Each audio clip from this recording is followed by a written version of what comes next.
uwera uwera uwera, Imana ikomeye, Imana ihebuje, Imana igira neza,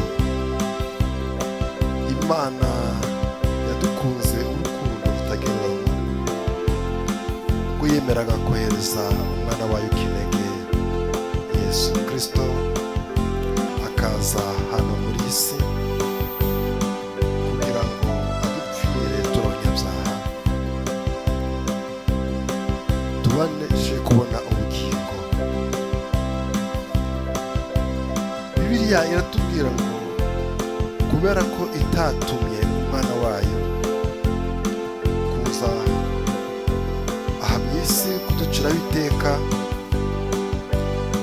ahubwo yamuduhaye kugira ngo abamwizera bose bazakizwe nabo.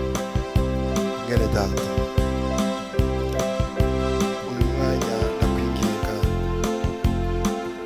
kugira ngo wakire Yesu Kristo nk'umwami n'umukiza, akubere umucunguzi mu bugingo bwawe.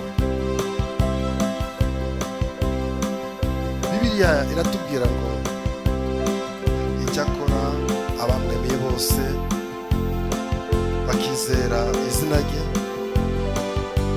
yabahaye ubushobozi bwo kwitwa abana b'Imana.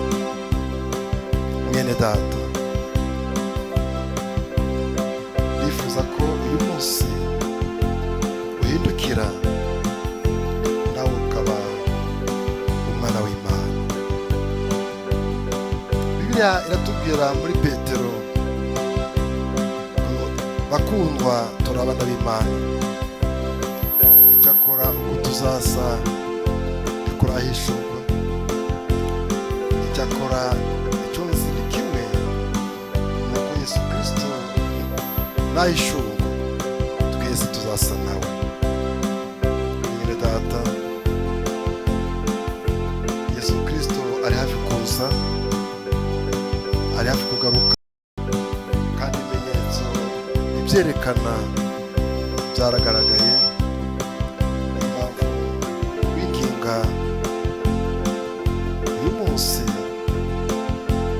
wakire Yesu Kristo mu mutima wawe, akubera umwami n'umukiza w'ubugingo bwawe. Bibiliya iratubwira ngo abamwemeye bose yabahaye ubushobozi bwo kwitwa abana b'Imana.